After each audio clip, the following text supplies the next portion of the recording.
Bună ziua, frumoși mei berbeci, bine ați venit, dragii mei! Astăzi facem etalarea pentru luna februarie. Etalare generală, valabilă pentru toți cei care aveți soare, lună, ascendent sau Venus în berbec. Începem ca întotdeauna cu prima arie a vieții, în care o să vorbim despre aspectul general al lunii, întâi, și apoi despre celelalte aspecte din viața fiecăruia dintre noi. În descriere vă las minutul exact, ca întotdeauna, și începem, nu mai pierdem timpul. Să vedem aspectul general al lunii februarie pentru berbeci. Dacă vrea să sară bine, dacă nu, vom scoate noi. Ok, a sărit. Pentru voi avem o decizie. E momentul să te hotărăști, să faci ceva, să iei o decizie. Interesant. Avem aparențe false aici. Nu știu ce vrea să spună pentru unii dintre voi. Hai să clarificăm, să vedem ce decizie trebuie să ia berbecul, pentru că pare că luna februarie este o lună a hotărârii. Te hotărăști sau nu te hotărăști? Și vedem destul de multă agitație aici pentru voi. Poate că este o lună agitată. Hai să vedem ce trebuie să decidă berbecul în luna februarie. Pași de monede, ceva în legătură cu banii, probabil, sau cu copilul, pentru cei care aveți copii, și magicianul. Un nou început. Berbecul trebuie să decidă dacă vrea să o ia pe un alt drum din punct de vedere financiar. Poate că unii dintre voi aveți deja aveți un job și aveți un proiect personal, sau poate aveți două proiecte, nu are importanță, aici vorbim despre a te decide. Aspectul general este despre a te decide să dai drumul odată acelei afaceri, acelui proiect, acelui copil. Dacă vorbim despre un copil, e momentul să faci tu aici un fel de, hai să zicem, negociere în tine, dacă vrei, între inimă și creier, da? Între rațiune și inimă, în legătură cu copilul tău, și lasă-l să-și înceapă viața. Pentru unii dintre voi, probabil că aveți copii care își doresc să o pornească pe propriile picioare și voi sunteți cei care, într-un fel sau altul, nu că îi împiedicați, dar poate că vă doriți mai mult să îi aveți lângă voi acasă, și aici, în momentul, aici, evaluează tu un pic, da? Fii puțin coerent și dă-ți seama că și copilul tău are nevoie să înceapă viața, să-și înceapă viața singur, așa cum și tu ți-ai început-o când erai tânăr, da? Dacă vrei. Aici e momentul să vedem anumite aspecte, depinde de fiecare dintre noi în ce măsură ne regăsim în acest context, da? Dar aș spune că este cel mai mult, vrea să ne arate luna februarie pentru berbeci, că este momentul să se decidă să înceapă acel nou proiect pe care îl au acolo în ei de mult timp și care probabil că încă nu ați avut total încredere în voi sau încă nu aveți total încredere în voi. Și aici e vorba despre tu ai toate elementele pe masă. Știi ce ai de făcut. Probabil că ți-ai făcut și planurile, le-ai făcut ca la carte. Nu este, cum spun, nu este specific berbecului să facă planuri pe hârtie ca la carte, dar berbecul, când își propune ceva, poate ajunge să fie foarte împământat într-atât încât să-și facă pe hârtie toată analiza, da? Și desfășurarea acelui proiect, să zicem. Așadar, probabil că este momentul să iei decizia, să începi acel nou capitol, acel nou proiect, Poate, de ce nu, pentru alții dintre voi e vorba de a face un copil. Poate până acum nu ați fost hotărâți și acum vă hotărâți, sau ar trebui să vă hotărâți dacă vreți sau nu copii, mai ales dacă sunteți într-o relație de lungă durată. Da, poate fi și asta. Hai să vedem care este energia ta în această lună februarie. 7 de bâte, o energie, hai să zicem că ești pe poziție de apărare, ești pe poziție de protecție. de atenție. Partea negativă a șaptelui de bâte este cartea celui care vede, într-un fel sau altul, numai dușmani în jurul lui. Aici ca și cum e ok să știi să fii pe poziție în momentul în care într-adevăr cineva te atacă, tu să știi să te aperi, să pui piciorul în prag, este o carte a nuului, o carte a limitărilor în care spui ok, nu-ți dau voie să îmi invadezi terenul, da? Berbecul nu are treabă cu asta, berbecul știe să limiteze pe ceilalți când îi încalcă teritoriul. Dar în parte negativă este când vedem dușmani în jurul nostru, ca și cum vedem fantome. Nu avem neapărat dușmani care vor să ne atace, poate există invidie, dar asta este altceva. Dar energia ta trebuie să fie una echilibrată în ceea ce privește apărarea. Când trebuie să știi să te aperi, trebuie să știi să fii pe această poziție. Când trebuie să știi să lași garda jos, pentru că e o carte a gărzii, și când trebuie să lași garda jos este momentul să ne dăm seama că poate sărim calul și noi și suntem prea cu foarte multe scuturi în jurul nostru și ni se pare că toată lumea vrea să se bage în viața noastră. Aici depinde de fiecare în ce stadiu se află, da? Hai să vedem ce vrea să ne spună acest 7 de bâte, pentru că ne vorbește despre energia ta, de ce ești atât de în gardă sau de ce vei fi atât de în gardă.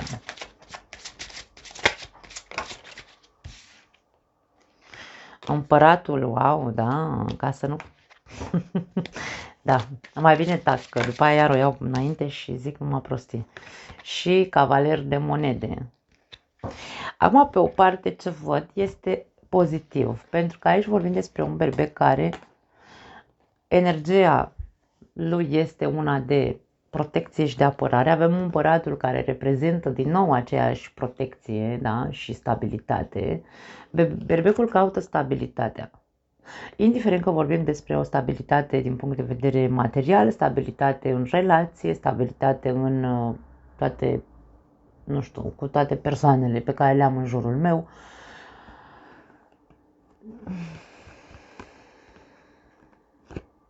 Dar aici avem un soi de autoritate, da? Împăratul e autoritate. Trebuie să vedem cu cine trebuie să fim stricți, cui trebuie să tăiem macaroana într-un fel sau altul, da? Pentru că dacă există persoane care atentează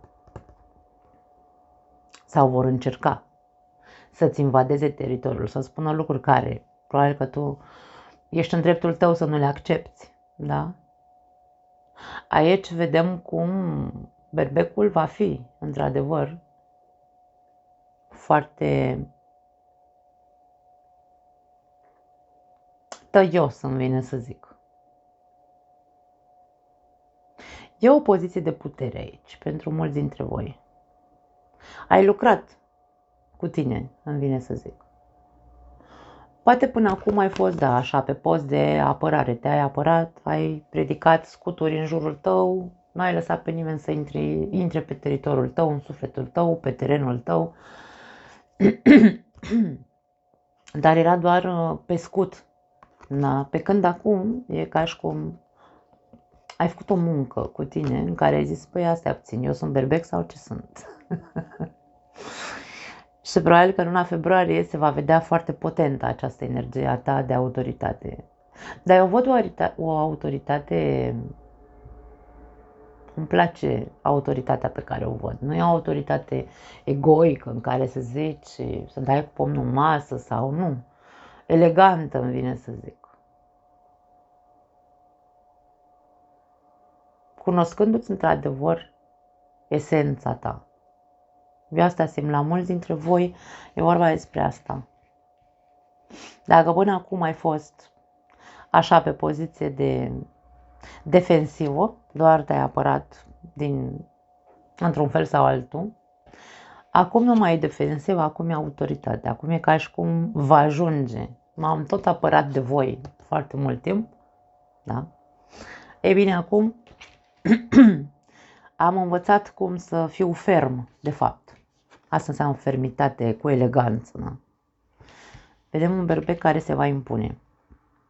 Îmi place energia. Bun, hai să vedem iubirea. Pentru cei care aveți o relație, să vedem care este atmosfera, energia în relația voastră în luna februarie. Avem 3 cărți care au sărit. Foarte interesant. Roata norocului, 10 de cupe și 5 de cupe. Foarte tare.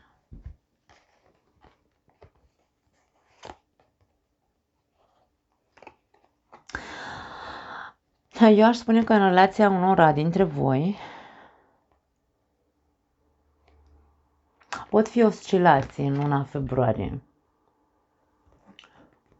Vor fi momente foarte frumoase de împlinire sufletească, de, nu știu, armonie în relație și vor fi și lucruri din trecut care vor apărea așa ca, îmi vine să spun ca sclipiri, dintr-o dată vă aduceți aminte așa de anumite lipsuri pe care le-ați simțit în legătură cu partenerul de viață sau în legătură cu relația voastră. Ceva este, îmi vine să spun aici, așa, poate e o perioadă de readaptabilitate a unora dintre voi în relația voastră, pentru că aici vedem satisfacție emoțională, dar vedem și lipsuri, vedem și anumite insatisfacții. Da? Avem 2 cărți total contradictorii. Și roata norocului vine cu suișuri și coborâșuri, vine cu surprize, ar putea să fie vreo surpriză în luna februarie, în care, wow, vine o surpriză, uite, vine partenerul de viață, să spunem, cu, nu știu, uite, te invită să petreceți un weekend împreună, doar voi doi, și o să fie totul minunat și nu știu ce, și după 2 zile, flioșcă, așa, te dezamăgește cu ceva, pentru că sunt surprize. Roata norocului vine nu vine cu noroc. Da. Eu, pentru mine, roata norocului nu înseamnă vine roata destinului și îți aduce, wow, 15 milioane de euro și sufletul tău pereche. Nu. Este o carte a surprizelor, atât bune cât și rele. Pot fi de tot felul surprizele, da. Și de aia spun aici, vedem această oscilație între bine și mai puțin bine, ca să nu zic, între fericire și nefericire sau insatisfacție, pentru că sunt lucruri din trecut care se reactivează în anumite momente, în luna februarie, pentru unii dintre noi. Da. Atenție la acest aspect. Hai să clarificăm un pic, să vedem dacă putem să găsim informație mai multă. Turnul.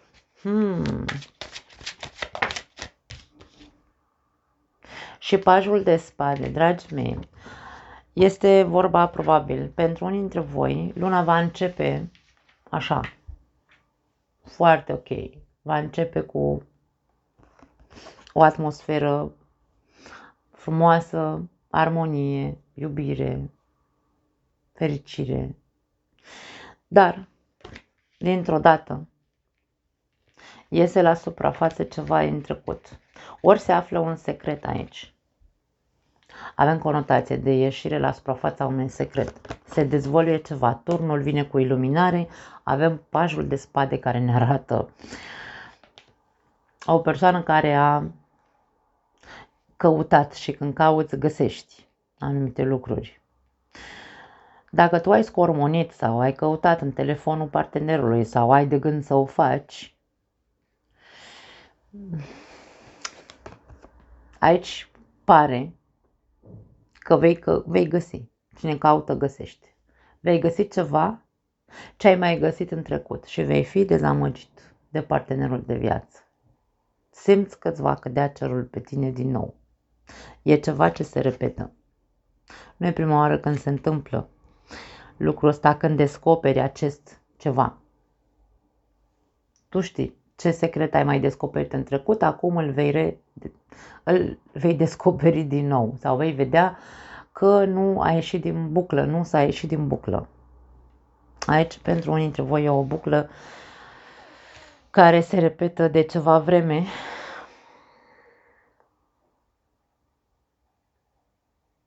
E ca și cum așa, când e totul cald și bine, dintr-o dată buf, vine surpriza și găsesc ceva ce am mai găsit în trecut, care m-a întristat și m-a dezamăgit și în trecut. Și hodorong tronc în luna februarie se întâmplă din nou. Nu știu dacă are legătură cu decizia. Pentru unii dintre voi poate fi. Decizia dacă mai merită, pentru că aici e vorba despre a vedea anumite lucruri. Dacă vezi lucruri care se repetă sau descoperi lucruri care se repetă din trecut, care s-au mai repetat în trecut, pardon, da? Aici ar putea să fie pentru unii dintre voi o izbucnire urâtă în care să vă ducă în momentul în care să vă dați seama că aici degeaba păstrați aparențe, trebuie să luați o decizie în legătură cu relația asta. Poate fi pentru unii dintre voi, sper să fie pentru cât mai puțin. Pentru că aici este vorba despre a decide să începi ceva nou cu magicianul și cu pajul de monede. Că este o nouă viață singur, că este un nou proiect, că este pur și simplu o nouă cale, nu știu. Hai să vedem un sfat aici pentru voi, foarte interesant. Aș spune un singur lucru. Dacă tu știi cu cine ai de-a face, pentru că aici este foarte ușor, unii dintre noi ne lăsăm foarte repede influențați. Dacă avem un minim de problemă în relație, vezi, Doamne, dacă a zis Nicol că o să descoper nu știu ce și nu știu cum, așa o să fac. Atenție, aici avem nevoie de coerență mentală. Nu putem să luăm mot ce zice nici Nicol, nici orice alt tarotist, da? Mare atenție, în momentul în care tu știi cu cine ai de-a face, pentru că aici avem o relație frumoasă, momente frumoase, ați trăit frumos. Toți, fiecare dintre noi avem momente de dezamăgire și noi ne dezamăgim partenerul și partenerul pe noi în anumite momente. Da? Viața e despre sus-jos, despre adaptabilitate în relații, trebuie să învățăm să trecem prin toate experiențele și să învățăm din ele. Nu e despre, te-am descoperit că, nu știu, uite, te uiți, te-am prins că te uiți după altele. Ce să-ți povestesc, hai să divorțăm acum, da? Deci aici vorba despre, Doamne, tu cu cine ai de-a face? Tu știi cu cine ai de-a face? Știi cât de mult te-a dezamăgit? Dacă tu ai trăit doar o relație cu 80% tristețe, plâns, dezamăgiri, trădări, jale și așa mai departe, și te încerci tu să te păcălești aici cu aparențe false și să zici, nu, domne, lasă că trecem și peste asta, dar tu 80% ai trăit așa și acum descoperi din nou o altă trădare, o altă prostie pe care a făcut-o partenerul tău de viață. Aici e vorba despre fi coerent. Tu știi ce trăiești, cu cine trăiești și așa mai departe, dar nu lua mot ce auzi aici. Da? Decizia îți aparține, tu știi despre ce vorba în relația ta. Tu ești cel care trebuie să te iluminezi aici. Turnul nu este pentru mine, este pentru tine. Da. Hai să vedem un sfat aici. Hai să încercăm să căutăm sfat, da, pentru voi. Ok, asta vrea să sar. Ok, a sărit. Omoară-ți dragonii din capul tău. Aici vorbim despre unii dintre voi. Atenție! Eu tind să cred că ce vrea să ne spună această combinație este că unii dintre voi căutați nod în papură. Ori voi, ori partenerul de viață. Aici eu nu pot să zic care, pentru că se poate citi viceversa când vorbim despre cupluri, da? Dar aici este o situație care se repetă în viața voastră. Voi sunteți așa bine mersi în luna februarie și dintr-o dată, uite așa, ai tu o cădere de calciu sau celălalt are o cădere de calciu și începe să scormonească și începe să caute. Și începe să te caute prin telefoane, începe să te... De ce nu? Să te controleze. Cineva aici poate că e posesiv, e gelos. Poate fi și asta. Și îmi lasă impresia că totul e în capul tău sau în capul celui care are căderea asta de calciu, da?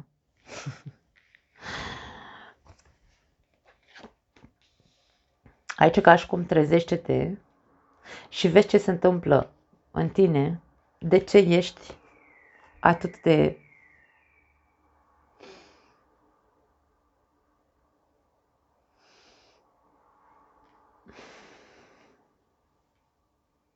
nu aș spune umilit, că aici nu vorbim despre umilință, aici vorbim despre de ce te simți atât de mic. 5 de cupe este o carte a micimii, nu? Mă simt nesemnificativ, nu mă simt iubit. Dar totul e în mintea ta aici, dragonii ăștia sunt ai tăi, ne spune această combinație. Nu încerca să... Aici e vorba despre o să-ți distrugi singură relația, dacă nu ești atent. Aici e vorba despre fii atentă. Energia ta este una de vigilență și de defensivă, dar nu fi pe defensivă și pe vigilență extremă în care să zici nu mă las până nu găsesc nodul ăla din papură, dar o să ajungi să-ți distrugi singur relația în cazul în care vorbim despre această extremă, da? Că sunt doar imaginații, e doar imaginația ta, că partenerul face, că partenerul nu știu ce. Pentru unii dintre voi, da, poate fi adevărat, este o chestie din trecut pe care, bum, dintr-o dată, uite așa, o găsești din nou, se activează din nou ceva din trecut. Dar pentru mulți dintre voi, eu simt că nu e vorba despre asta, ci că este vorba despre faptul că se caută nodul în papură și ar trebui să vă eliberați voi de păsărici, cum ar veni, pentru că vă distrugeți relația gratis, îmi vine să zic. Da. Ori tu, ori partenerul de viață, insist aici, da? Hai să vedem. Iubirea pentru cei singuri. Ia uite. 2 de 9. 9 de spade și 9 de monede pentru cei singuri. Dragii mei, pentru voi avem așa un fel de fațadă sau fațetă. Eu sunt bine singur, domne, nu trebuie nimic, dar numai tu știi cum ești acasă la tine, pentru că aici te văd cu foarte mare anxietate, ca și cum, domne, sunt bine singur, dar totuși, aici vorba despre dar, e o mare virgulă, sunt bine, dar totuși. Văd anxietate în luna februarie pentru unii dintre voi, preocupări, probabil regrete pentru alții dintre voi, sentimente de vinovăție, că în ceea ce vă privește vă simțiți vinovat de ceva. Avem un rege de monede aici. Și avem un 3 de cupe. Pentru unii dintre voi sunteți încurcați cu cineva, dar este doar o relație de amanți, îmi vine să spun. 3 de monede. Ori este pactată, da? Adică v-ați strâns mâna așa și a zis, da, ok, rămânem doar amanți, suntem doar amanți. Dar parcă nu-ți mai place poziția de amant sau amantă. N-aș spune că e vorba despre cineva care e căsătorit. Ar putea să fie regele de monede, da. E însurat tare. Da. Sau cel puțin nu e divorțat dacă nu e însurat. Acum, faptul că la început s-a pactat acest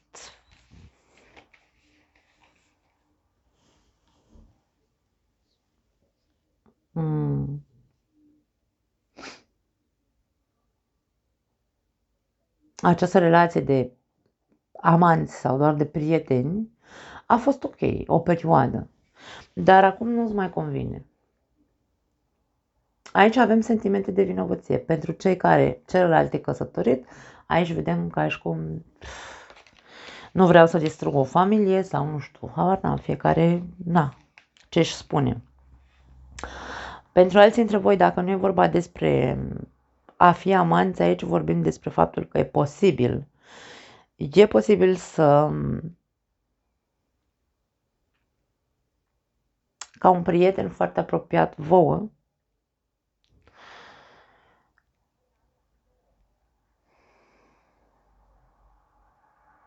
să vă îmbie într-un fel sau altul la o petrecere. E posibil aici să existe o legătură între tine și un prieten apropiat ție la o petrecere. Da. Hai să vedem un sfat aici pentru unii dintre voi.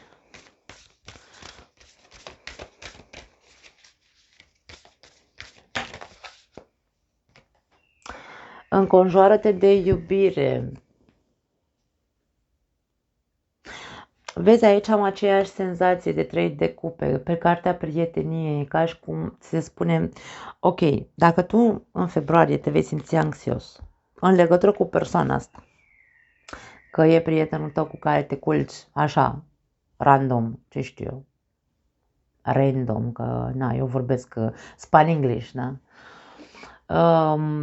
Că este o persoană căsătorită cu care ai avut o aventură și aici ești în acest sentiment de vinovăție, aici ca și cum du-te, caută căldura prietenilor tăi, cei mai apropiați, vorbește cu ei. Vorbește cu ei ca să poți să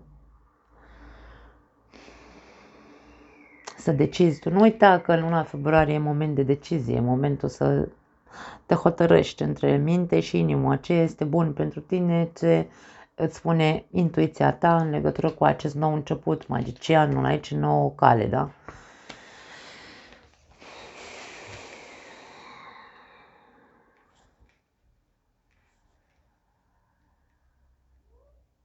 Dacă ai prieteni de diferite vârste, adună-i pe toți.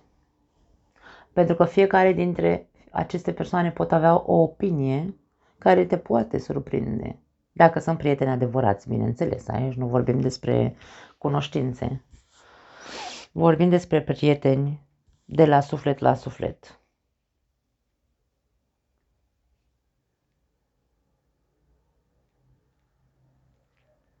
Indiferent că vorbim despre berbecii singuri care, uite, se duc la o petrecere, da.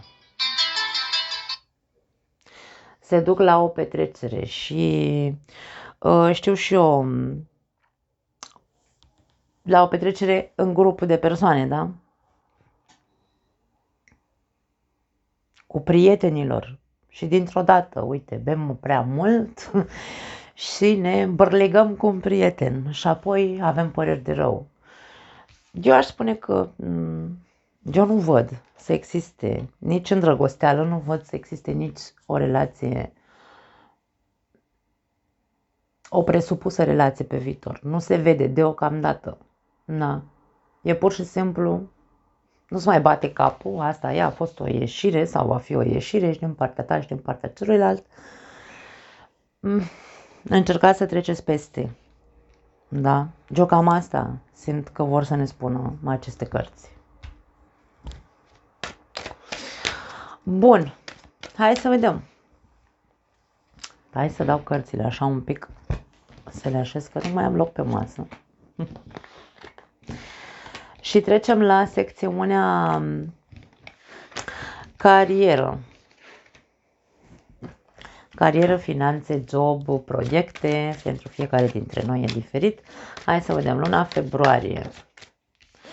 Rege de spade. Dacă ai de rezolvat probleme, uite, este la începutul anului, nu știu, poate acum începe să facă declarația de venit, habar n-am.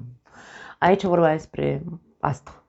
E momentul să te concentrezi, să rezolvi lucrurile care au legătură cu acte, documente, moșteniri, de ce nu și așa mai departe. Poate fi și figura unui șef autoritar, poate fi. Dar aici este vorba despre un șef corect. Trebuie să negociezi într-un fel sau altul cu șeful sau cu asociatul și trebuie să știu să am atitudinea corespunzătoare, aș spune eu, da? Hai să vedem. E vorba despre luciditate, pragmatism, regina de monede a sărit. As de bâte și marele preot. Pentru unii dintre voi poate fi rezolvarea unor moșteniri, acte, documente în legătură cu moștenirea, pentru că avem cartea familiei marele preot, avem regina de monede care poate fi pe parte maternă, nu știu, poate o moștenire pe parte maternă, casa bunicii, habar n-am, da? Aici este dezbaterea unei moșteniri în luna februarie pentru unii dintre voi. Asul de bâte ne poate confirma că poate fi aici nu neapărat doar în favoarea ta, aici este vorba despre inițierea acestor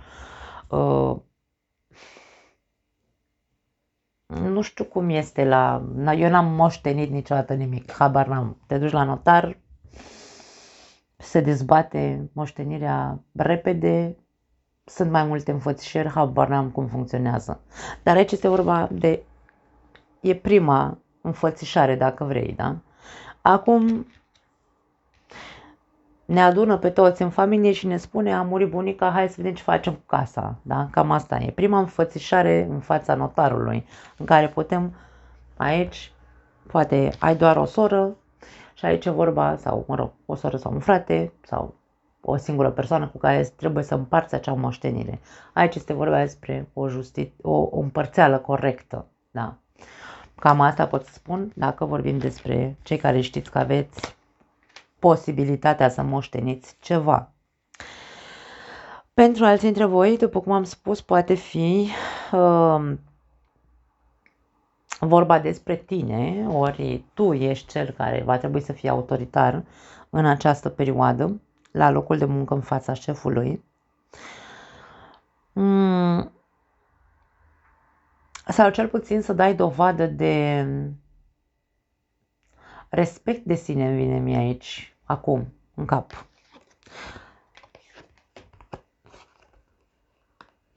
Și de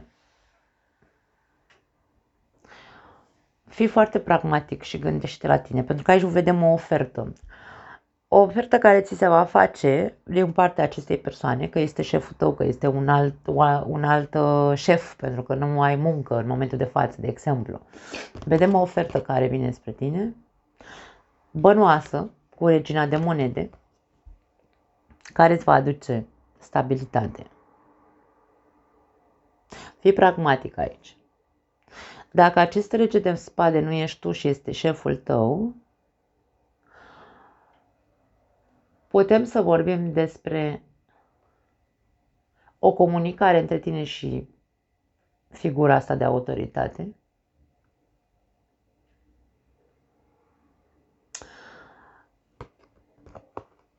O comunicare, mie vine să spun aici, cu o certă sinceritate, pentru că bâta înseamnă sinceritate și din nou comunicare. Sinceritate, comunicare, da? Matură, înțeleaptă cu acest șef. Poate fi o negociere sau o renegociere pentru alții dintre voi. Dacă vorbim despre un proiect, este un proiect căruia trebuie să-i dedici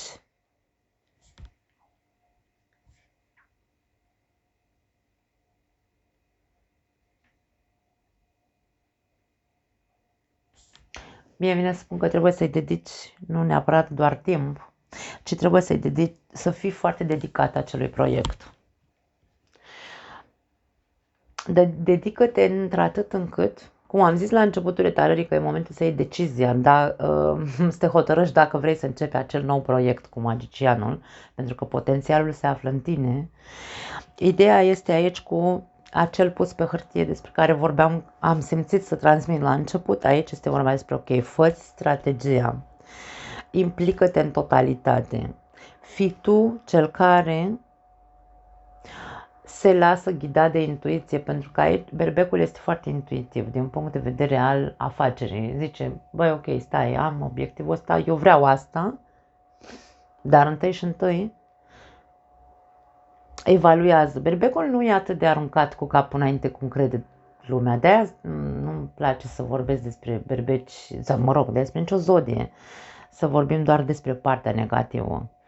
Berbecul trece prin filtrul minții, e foarte mental berbecul. Nu este recunoscută berbecului această latură mentală. Nu. Toată lumea ne consideră că suntem așa tâmpiți și ne cem cu capul în gard. Nu. Berbecul evaluează foarte bine, de foarte multe ori, poate în exces. Dar în momentul în care intuiția ta ți-a zis, băi, ăsta e ce trebuie să fac, tu instinctiv știi că trebuie să te duci către acel proiect, dar trebuie să ții cont de faptul că trebuie să te ții de el. Regina de monede ne arată faptul că trebuie să, și Marele Preot trebuie să fie cumva așa ca băbește, ca la carte. Implică-te în totalitate și fă acel proiect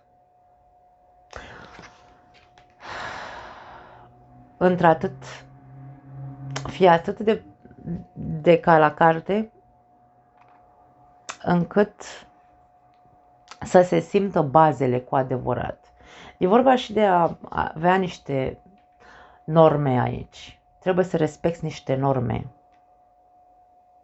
sau să te educi cu niște norme în ale acestui proiect. Norme impuse de tine, nu de societate. În care zici, băi, mă țin de ele. Mă țin pentru că vreau, mă atrage. Intuiția mea și instinctul meu îmi spune că e bine pentru mine să fac proiectul ăsta, da? Să încep proiectul ăsta. Dar e vorba de implicare 100% cu norme impuse de tine, disciplină în care să zici, nu mă bat de la drum aici. Eu sunt conștient că dacă vreau să fac ceva, trebuie să fac așa, așa, așa și așa. Cam asta simt să transmit aici, dragi berbeci. Na, voi știți. Hai să vedem, trecem la sănătate, să vedem care e treaba cu sănătatea în luna februarie pentru voi. Cavaler de cupe. Hai să vedem clarificări și apoi... Ok. 3 de spade și 4 de spade. Foarte tare. Când este o secvență de asta așa, 3, 4, 5, 6, unul după altul, ne arată o evoluție. Din punct de vedere al sănătății, există foarte mari șanse să te recuperezi. Dacă nu-ți mai bați capul aiurea cu 3 ăsta de spade și nu mai ești atât de dezamăgit de tot, de viață, de persoane, de proiecte, dacă vrei, de tine. Aici este foarte mult senzația de tristețe, de eșec, de ce nu pot, de ce așa, de ce a trebuit să fie așa, bla bla bla, multe negări aici, da, frici. Și aici e ca și cum ți se spune într-un fel sau altul, până așa ia-ți o pauză de la atâtea prostii cu care te lași afectat. Totul este în mintea ta. Spadele înseamnă gândurile noastre, cu care ne facem rău de foarte multe ori singuri. Cu ce îți faci rău singur? Pentru unii dintre voi aici ca și cum de când m-a părăsit iubitul sau iubita, eu nu mai sunt în stare să mă regăsesc. Aici este moartea, metaforic vorbind, sufletului. Mă doare sufletul de când m-a părăsit Xulescu, eu nu mai sunt omul. Asta ne poate arăta faptul că ți afectează sănătatea, da, pentru că inima doare, indiferent că ni se spune că nu, da? Inima doare. Dar aici vorbim despre sănătate. E momentul să încep să iei o pauză de la gândurile propăstioase, mie îmi vine să spun. E aici ca și cum ar trebui să-ți fie un pic milă de tine și să te analizezi, pentru că 4 de spade e o carte analizei. Analizează-te cât de mult rău îți faci singur cu gândurile prăpăstioase, negative. Indiferent că ai auzit, nu știu, uite, ți-ai făcut analizele și ți-a ieșit ceva nașpa. Dacă tu reușești să te menții optimist și să zici, ok, înțeleg, mi-a ieșit nu știu ce nașpa. Aici nu stau în gândul că aoleu, o să mor sau nu știu ce. Nu, aici vorbim despre ok, hai să vedem. Dacă tot mi-a ieșit nașpa analizele, eu cu ce am contribuit la acel nașpa? Și aici stau, evaluez și zic ok, hai să ne gândim să vedem cum facem să ne reechilibrăm emoțional, să nu mai stau doar cu gândul la X boală. Eu știu că e ușor de spus, greu de făcut, dar aici e vorba despre gândurile tale au foarte mare putere. Ori de recuperarea sănătății, ori de mă duc către mai mult. Pentru că aici avem o evoluție. 3 de spade, 4 de spade. Eu vreau să rămână foarte clar. Când vedem un acest tip de combinație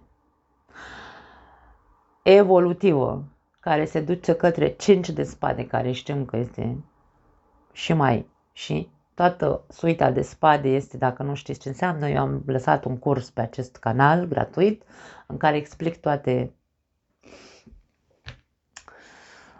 suitele în parte și când vorbim despre o evoluție a cărților, ne arată că mergem din rău în mai rău, mai rău și mai rău. Da? Așadar, ține doar de tine să te oprești, să-ți iei acea pauză ca să nu evoluezi mai departe cu mai rău în acea boală, să zicem, în cazul în care vorbim despre o boală. Da? Bun, hai să vedem provocarea lunii sau la ce trebuie să fii atent în luna februarie. Ok, avem 2 cărți la voi cu de toate aici, cu multe. La ce trebuie să fii atent? O altă evoluție, 7 de monede, 8 de monede. Trebuie să fii foarte, foarte atent la ce aștepți tu de la această viață, de la această, nu știu, de la partenerul de viață, de la ce așteptări ai tu. În luna februarie, fii foarte atent, pentru că aici nu e vorba doar de stau și aștept să văd ce iese din luna asta, ci și pun mâna și fac aici, da.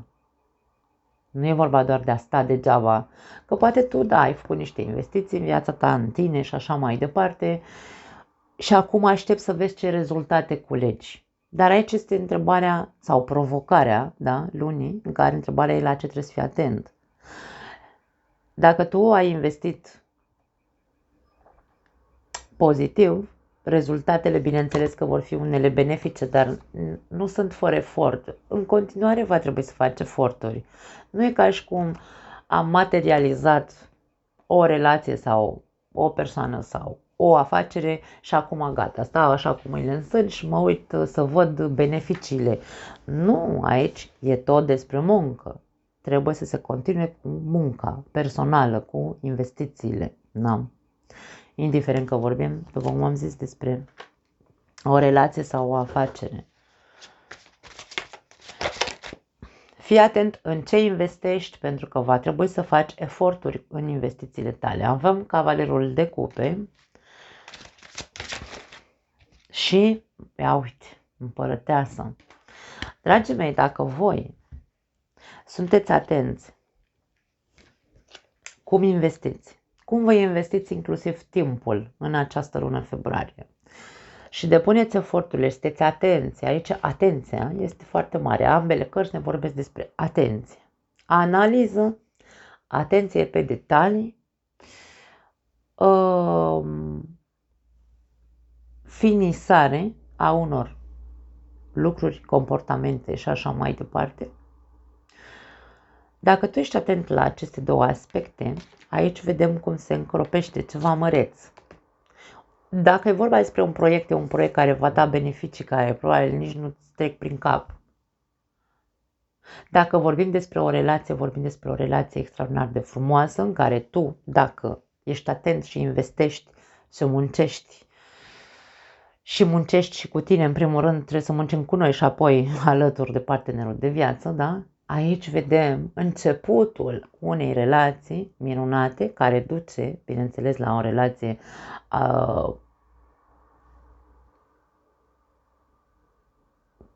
nu știu dacă să o numesc prosperă, dar la o relație stabilă cel puțin, cu foarte multe beneficii. Împărăteasa este gravidă în toate cărțile. Împărăteasa aduce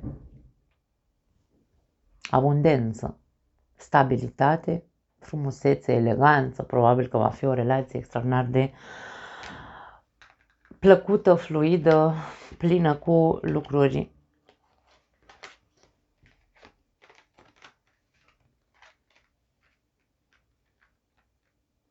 O relație echilibrată, pentru că vorbim despre Venus aici. Da?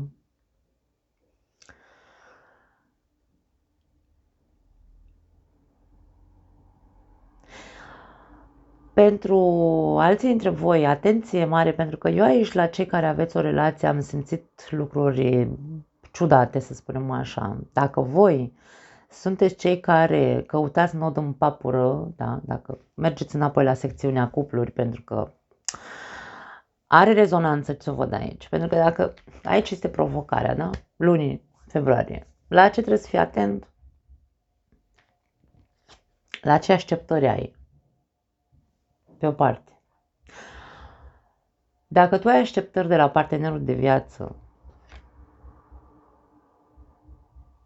și vezi că el săracul sau ea face, nici nu mai știe ce să facă aici. Face o grămadă de eforturi din punct de vedere emoțional, cavaler de cube, da?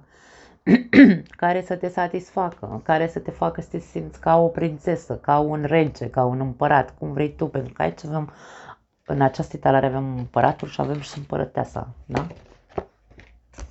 Pe Venus și pe Marte aici. Deci vorbim despre eforturi pe care le face partenerul sau partenera ta și tu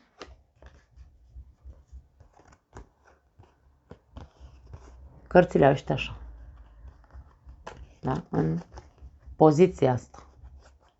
Așteptările tale sau sunt îndreptate către altceva sau în mintea ta există alte bazaconii. Și omul ăsta, săracul, face o grămadă de eforturi în care să te simți ca o regină, ca un rege. Și tu le ignori, ca și cum, nu, că eu am alte așteptări, eu vreau altceva de la partenerul meu, eu vreau cai verzi pe pereți. Aici, atenție! Analizați-vă bine, fiți foarte atenți, pentru că este secțiunea de la ce trebuie să fii atent în luna februarie. Tu vezi ce vrei să faci cu această informație. Bun. Ce urmează? La ce lucru trebuie, de ce lucru trebuie să te bucuri mai mult în această lună februarie? Hai să vedem. De ce lucru trebuie să se bucure berbecul mai mult în luna februarie? Steaua. Bucură-te mai mult de... Aici e ca și cum, doamne, încerc să fii tu însuți, pentru că steaua ne arată, este energia autenticității. Dacă noi nu ne lăsăm văzuți așa cum suntem, autentici, și încercăm să păstrăm aparențe, pentru că nu degeaba am luat acest set de cărți și l-am întors și am văzut această carte. A vrut să ne spună ceva. Dacă tu nu te bucuri de cine ești, de așa, steaua este cartea cea mai dezbrăcată din toate cărțile de tarot. Nu în acest set. Da? Această goliciune a acestei cărți ne arată autenticitatea noastră. Dacă noi nu suntem capabili să ne vedem pe noi înșine și să zicem, băi, ok, eu sunt așa, eu mă cunosc pe mine. Fiecare dintre noi ar trebui să ne cunoaștem pe noi. Dar, bineînțeles, aici nu vorbim de autenticitatea falsă despre care vorbeam, în care toată lumea zice, nu, păi eu așa sunt, domnule, eu sunt șmecher, eu sunt bla bla bla și ne considerăm, vai Doamne, niște autentici. Nu, aia e porcărie. Autentic, ce este real în tine, ce este bun în tine, pentru că aici avem sinceritate, adevăr, puritate, originalitate, avem inspirație, avem echilibru, vindecare, colaborare, deci avem o grămadă de lucruri care zac în noi și noi nu le vedem. Bucură-te mai mult de lucrurile frumoase din viața ta, autentice, de persoanele autentice, scoate la suprafață acea parte autentică, sinceră și îndreptată către a echilibra lucrurile, nu către a le dezechilibra, cum văd aici pentru unii dintre voi care aveți o relație, care căutați noduri în papuri, da? Sau în papure, nici nu știu cum se spune, nu are importanță. Da? Deci, hai să vedem ce vrea să ne spună. 4 de băte, regina de cupe și 6 de băte. Deci aici avem o minunată combinație de cărți. Dacă tu îți dai voie să fii, hai să spunem așa, tu însuți, din punct de vedere pozitiv, insist pe chestia asta. Aici vedem foarte multă armonie, echilibru și vedem foarte multă mândrie și orgoliu, dar nu acel orgoliu tâmpit, ci acea mândrie în care zici, de când mă arăt așa cum sunt, eu mă simt din ce în ce mai bine, mă simt din ce în ce mai bine primit în toate locurile și primit cu brațele deschise. Mă simt iubit și mă simt orgolios pentru faptul că îndrăznesc să mă bucur de ceea ce sunt și să împart cu ceilalți din ceea ce zace în mine, bun și armonic, da? Aici e vorba despre a împărți, a colabora, a fi tu însuți într-un mod creativ și participativ. Nu știu dacă sunt corecte cuvintele astea, dar se înțeleg foarte bine. Cine nu vrea să înțeleagă e ăla care are urechea astupată ca maimuțele alea de la japonezi, care îi zgârie pur și simplu corectitudinea asta de vai, Doamne, să fim corect gramatical. În fine, nu știu ce am azi cu voi. Sunteți ai mei, dar na, astăzi, din ce văd aici, pentru unii dintre voi, eu mereu încerc să fiu autentică, ce mi iese, așa mi iese. Unii mă urăsc, alții mă iubesc, asta e, ce să facem. Bun, ce mai avem? Nu mai avem nicio secțiune decât ultimul mesaj final sau sfat de la cărțile de tarot. Hai să vedem. Pentru berbeci, luna februarie, un ultim mesaj sau sfat.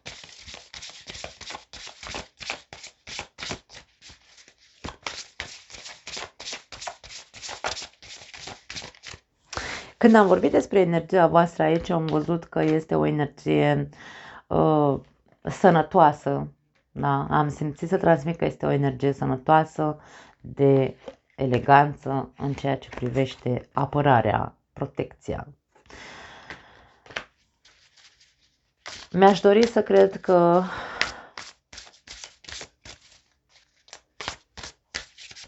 veți putea rămâne în această energie, fiecare dintre voi, și să ajungeți la această autenticitate despre care vorbeam.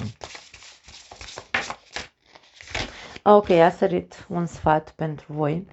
Pajul de cupe. Avem aici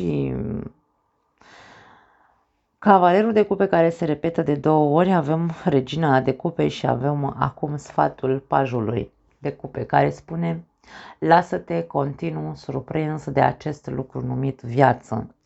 Eu aș spune că este luna unui nou început pentru foarte mulți dintre voi, în care va trebui să luați decizia dacă vreți să începeți această nouă cale, această nouă viață, dar trebuie ținut cont de anumite lucruri. Trebuie să știi să fii pe poziție de protecție și respect de sine, dar trebuie să fii și pe poziție de autenticitate.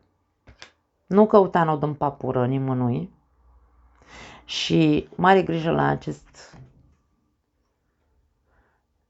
această mentalitate sau gânduri prăpăstioase pe care le ai în ceea ce privește o anume situație în viața ta, pentru că te afectează și din punct de vedere al sănătății.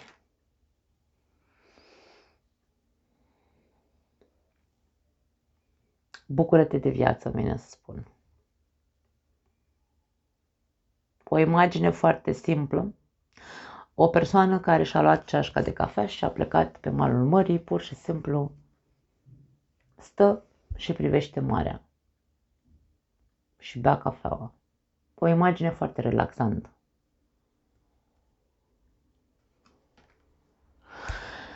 Nu mai am altceva pentru voi. Vă pup, dragii mei, vă iubesc și ne vedem data viitoare. Ciao!